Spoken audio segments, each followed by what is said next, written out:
الحمد لله نحمده ونستعينه ونستغفره ونؤمن به ونتوكل عليه ونعوذ بالله من شرور أنفسنا ومن سيئات أعمالنا من يهده الله فلا مضل له ومن يضلله فلا هادي له ونشهد أن لا إله إلا الله وحده لا شريك له ونشهد أن سيدنا ومولانا محمدا عبده ورسوله أما بعد فأعوذ بالله من الشيطان الرجيم بسم الله الرحمن الرحيم ومن آياته أن خلق لكم من أنفسكم أزواجا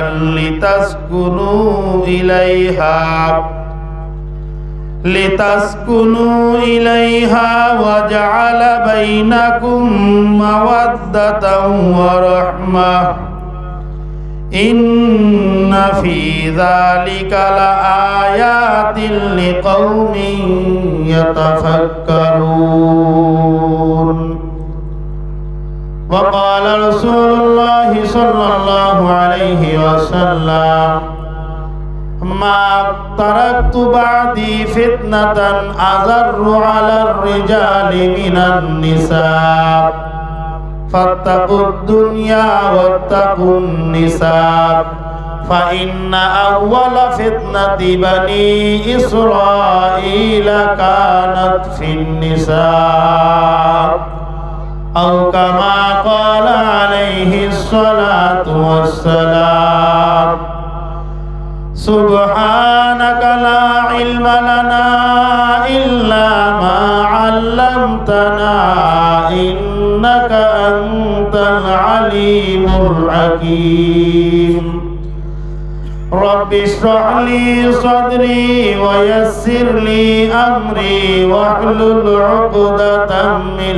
لساني يفقه قولي اللهم بارك لنا في رجب وشعبان وبلغنا رمضان সকলে বলি আমিন একটু দুরূদ শরীফ পড়ে নেই আল্লাহর রহমত 10 গুণ বেড়ে যাবে আল্লাহুম্মা সাল্লি আলা মুহাম্মাদিন ওয়া আলা আলি মুহাম্মাদ كما صليت على إبراهيم وعلى آل إبراهيم إنك حميد مجيد اللهم بارك على محمد وعلى آل محمد كما باركت على إبراهيم وعلى آل إبراهيم إنك حميد مجيد الله পাক রব্বুল আলামিনের বান্দা জনাব মুহাম্মদ রাসূলুল্লাহ সাল্লাল্লাহু আলাইহি ওয়াসাল্লামের উম্মতগণ মহান আল্লাহ পাক রব্বুল আলামিনের দরবারে লাখো কোটি শুকরিয়া যে আল্লাহ পাক রব্বুল আলামিন আপনাকে আমাকে দুনিয়ার সমস্ত কাজকর্ম থেকে অবসর দিয়ে রাসূল আকরাম সাল্লাল্লাহু আলাইহি ওয়াসাল্লামের বর্ণনা অনুযায়ী জান্নাতের বাগিচায় বসার তৌফিক দান করেছেন অন্তরস্থল থেকে কালিমাতুর শুকর আদায় করে আলহামদুলিল্লাহ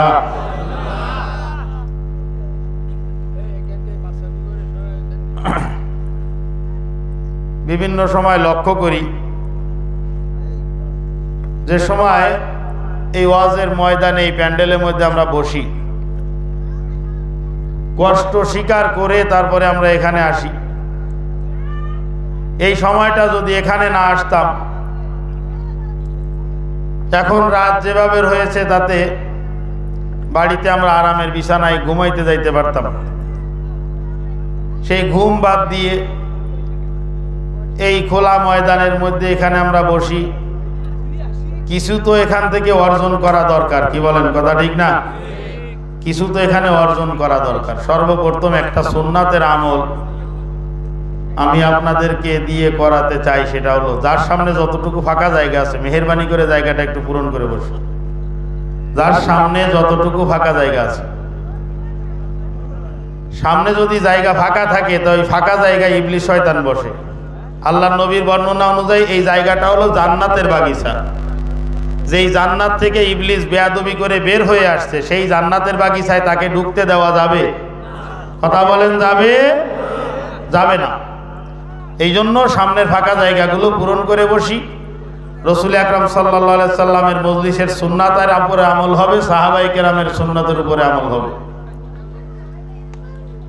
ভাই কথা না বলি, এদিকে খেয়াল করেন। আর যে সময় দুরূদ শরীফ পড়তে বলা হয়, দুরূদ এটা এমন একটা আমল, এমন বরকতময় একটা আমল, যেই দুরূদ ছাড়া কোন রকমের নেক আমল আল্লাহর দরবারে কবুল হয় না। এই দুরূদের উপরে শুধুমাত্র একটা হাদিস রাসূল আকরাম সাল্লাল্লাহু আলাইহি সাল্লাম ইরশাদ করেন। হাদিসটা হলো, মান সাল্লা আলাইয়া সালাতান ওয়াহিদাতান সাল্লাল্লাহু আলাইহি আশারা মাররাত। আল্লাহর হাবিব বলেন, যেই ব্যক্তি আমি নবীর উপরে একবার দুরূদ পড়বে, আমি নবীর উপরে মাত্র কয়বার দুরূদ পড়বে? একবার দুরূদ পড়বে। রহমাতুল লিল আলামিন বলেন, আল্লাহ পাক রব্বুল আলামিন ওই ব্যক্তির উপরে 10টা রহমত নাযিল করবেন। বলেন সুবহানাল্লাহ। তাহলে দুরূদ পড়ার দ্বারা লাভ না লস? লাভ। এই লাভটা তো আমরা ছাড়বো না। কি বলেন? আমাদের এইখান থেকে এই যে চচ্চড়ের ব্রিজের আগে, ব্রিজের গোড়া দিয়ে ওই জায়গায় যে সোজা একটা কাঁচা রাস্তা আছে, ওইদিকে কি এলাকা ওটার? আসাননগর। ওই রাস্তা দিয়ে চললে দুই পাশে শুধু গের দেখা যায়। ওই গেরের মাছ মারার পরে মানুষ কষ্ট করে ওইটা মস্তর মোড়ে নিয়ে যায় বিক্রি করতে, অথবা সর্বনিম্নে গেলে ডুমুরি আড়তে নিয়ে যায়। বাজান, ওই মাছগুলো তো বসিন্দিয়া বাজারে গিয়ে বসলেও কিন্তু বিক্রি হইতো, বানিয়াখালী হাটে নিলেও বিক্রি হইতো। ওইখানে নিয়ে বিক্রি হয়, বিক্রি করে তার কারণ ওইখানে বাইরের ফড়ে থাকে, ওই জায়গায় দাম ভালো পাওয়া যায়। কথা কি ঠিক?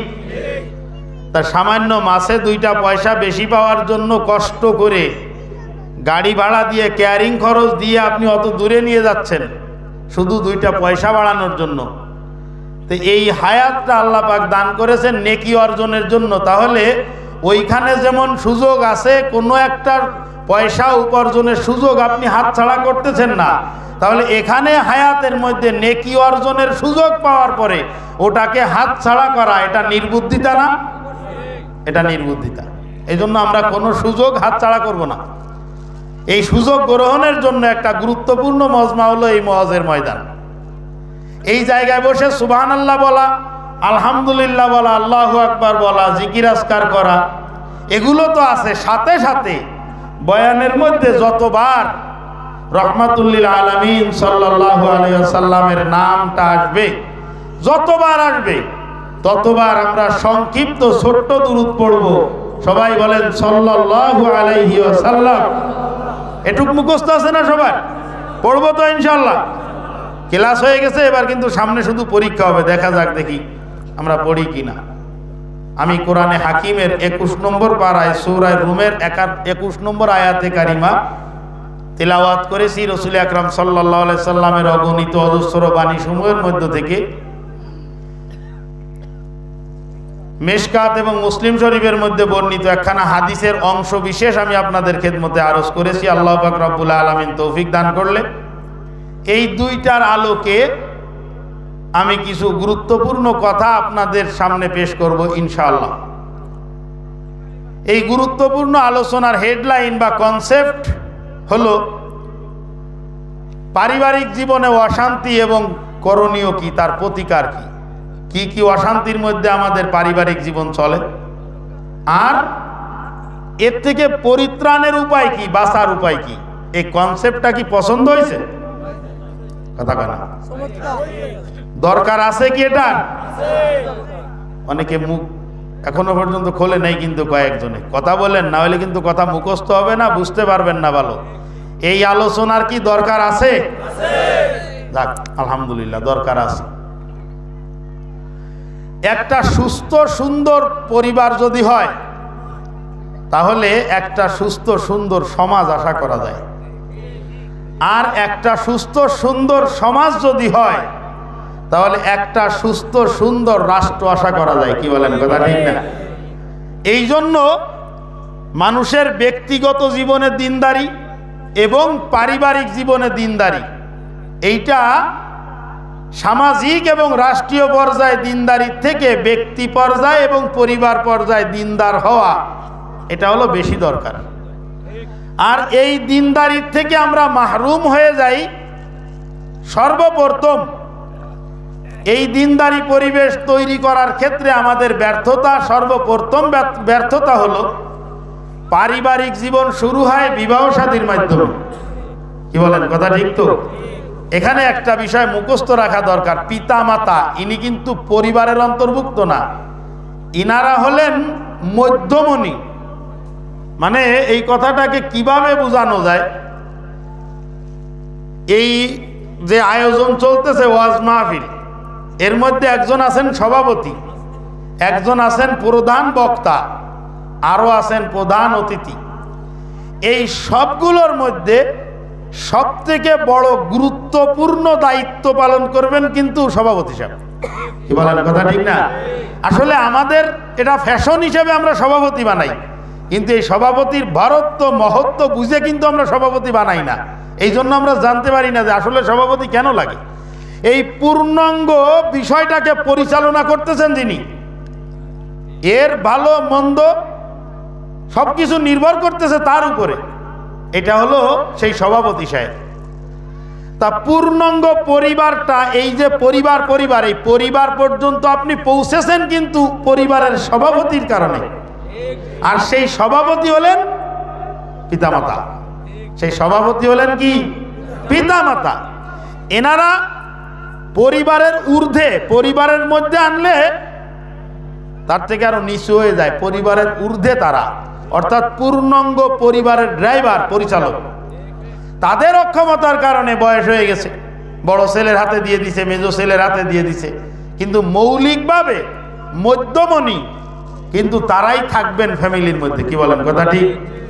এখন পারিবারিক জীবন শুরু হয় বিবাহ শাদীর মাধ্যমে।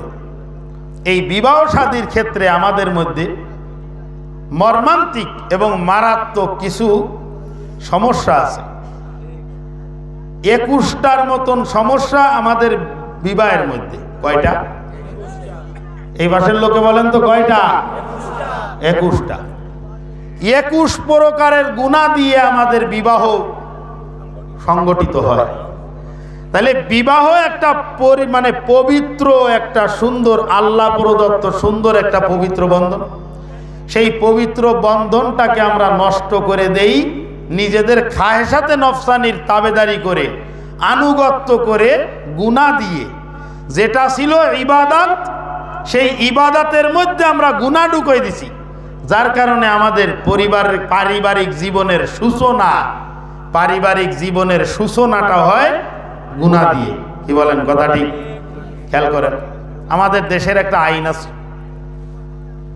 18 বছরের আগে মেয়ে বিবাহ দেওয়া যায় না। 18 বছরের আগে মেয়ের বিবাহ হইলে চুরি চামারি করে বিবাহ দেয়, পুলিশে জানতে পারলে পুলিশ চলে আসে। কি বলেন, কথা ঠিক না? তাহলে 18 বছরের আগে মেয়েকে বিবাহ দেওয়া যাবে না। এই আইন যদি করতে হয়, এই আইনটাকে যদি যৌক্তিক বানাতে হয়, তাহলে 18 বছরের আগে যেন মেয়ে কারো সঙ্গে প্রেম করতে না পারে, এটাও একটা আইন করা দরকার। কি বলেন, কথা ঠিক? না হইলে যে সুবা নাকি কয়েকদিন আগে সংবাদ ভাইরাল হয়েছিল, সুবা 11 বছর বয়স মারে ক্যান্সার হাসপাতালে ভর্তি রেখে অ্যাডমিট রেখে সে মেয়ে চলে গেছে আরেকজনের সাথে, আছে না? এর আবার পুলিশে উদ্ধার করে নিয়ে আসছে আরেক জায়গা থেকে, জিজ্ঞাসা করা হয়েছে বাসায় ভালো লাগে না তাই চলে আসছে, বাসায় ভালো লাগে না তাই চলে আসছে। এটা হয়েছে কি কারণে? পারিবারিক শিক্ষার অভাবে, ওটা আলাদা জিনিস। কিন্তু এই যে সুযোগ, পার্কের মধ্যে, বাজারে, মার্কেটে, যেখানে সেখানে 18-র কমে যদি বিবাহ না হয়, তাহলে 18-র কমে কোনো মেয়ের প্রেম করতে না পারে, এরও একটা আইনি ব্যবস্থা থাকা দরকার। কি বলেন কথা ঠিক? কিন্তু আমাদের সমাজটা হলো এরকমের, আইন কানুন যারা বানায় এনারা নিতান্ত বুদ্ধিমান, কিন্তু এদের এই আইনের উপরে প্রশ্ন জাগে, তাহলে সে সর্বোচ্চ পর্যায়ের বুদ্ধিমান তারা কিভাবে হয় আমার বুঝে আসে না।